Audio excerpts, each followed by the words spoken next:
not sure exactly who said it, but somebody once said, "It ain't over till it's over," and the same is true with Peachtree. We have a few loose ends that we need to tie up. First of all, I want to discuss in this chapter a couple of types of transactions that we haven't specifically talked about before. We know the basics, but I want to point out just a few specific things. We also need to learn how to finish doing our banking. How do we reconcile a bank account? Then we need to use something called the year-end wizard. This is how we're going to close out the books. Takes us through all of the processes and makes sure everything is buttoned up correctly. Part of that process is also learning how to do a backup and restore. Now, backup and restore is not something we should only be doing at year-end, but we'll discuss all of that as we get through it. Lastly, you might want to do security. We aren't going to specifically talk about security in this chapter, but I have included a handout, if you will, in your project files folder that talks specifically about how to use users and how to add security to your file. So if you're ready to learn how to button up Peachtree at the end of the year and to make everything safe and secure, then let's go ahead and get started. We've learned an awful lot about Peachtree, but one thing that's important to remember is that there are other types of accounts in addition to just income, expenses, and payroll. Now, sometimes in a smaller company, those are the only things you're going to worry about. But to actually have an accurate picture of what the value of your company is, you have to worry also about assets, liabilities, and equity. They complete the financial picture. These really don't affect the P&L or the income statement, but it does affect the balance sheet. In order to use this correctly, or when it is used correctly, it properly reflects the values held by the business. How much is this business actually worth? Well, believe it or not, it is more than just what's sitting in a bank account. Assets can be added to the value and liabilities can be subtracted. Equity is the result. Now, we could get into a very deep and long discussion about all of the different intricacies of these accounts, and we're not going to do that here. Just remember that we already know about income, expenses, and payroll. We also know about general ledger entries. This is just another type of general ledger entry that you may need to be making in order to have an accurate picture. Basically, with assets, if you have something that's pretty cheap or inexpensive, you're just going to expense it out. For example, when you buy a pencil, you're not going to amortize how much that pencil is worth over the course of the 3 months that you use it. That would be kind of silly. But it is a good idea when you have larger purchases. Sometimes people think, well, I just bought $5,000 worth of computer equipment. I should just write all of that off, and that way it makes me look like I don't have to pay quite as many taxes. But there are some issues with that.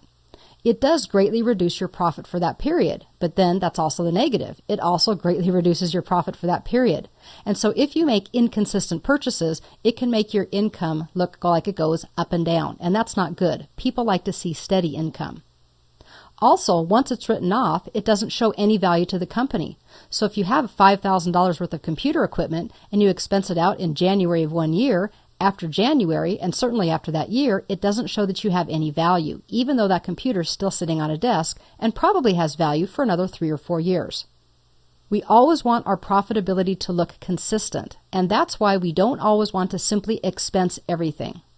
It's better to add the value to your asset account and then write off, aka depreciate the cost over several years.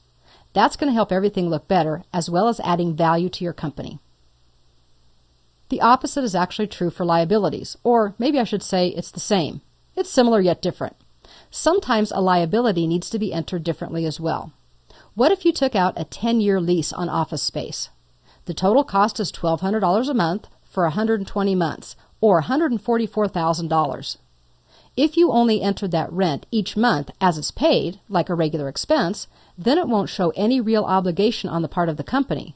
And so it may look like you have a lot of money in your account, but you still may be in debt $144,000. If you enter all of that $144,000 as a one-time expense, that's not accurate either.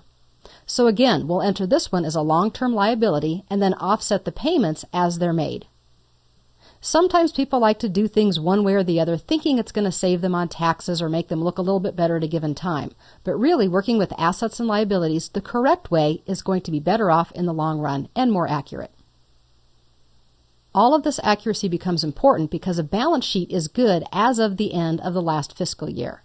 In order to do that, you need to close the books. In accounting, nothing is closed until the books are closed. This is simply the process of making sure that all of your accounts are fully processed and balanced. Once they're closed, no changes should be made to those transactions. Now, normally I should say no changes can be made, but that's not true. You actually could, if you were the right person, go back and make some changes, but we don't want you to know that. Just think of it this way. Once it's closed, it's closed. You're going to make sure everything is balanced, and there's no reason to go back and make a change. This is generally done at the end of the fiscal year. There's a lot to know about preparing to close the books, and we're not going to try to give you all of those things. That's again where a bookkeeper and/or an accountant can help you. But basically, you want to make sure all of your payments and receipts are processed, and that you cancel any old outstanding purchase orders or sales orders that are still open, but that you know that aren't going to be actually fulfilled. You want to mark any accounts inactive if that's appropriate. You're going to make sure all of your bank accounts are reconciled, ensure all of your assets and liabilities and their related depreciation is correctly entered and up to date, prepare all of your necessary forms. That includes internal forms, employment forms, and tax forms. Then you can close the period, and then you can back up the file and purge the file. That will make sure that Peachtree stays in good working order and that you actually are on top of everything and know that as of that date, everything is buttoned up and tied up.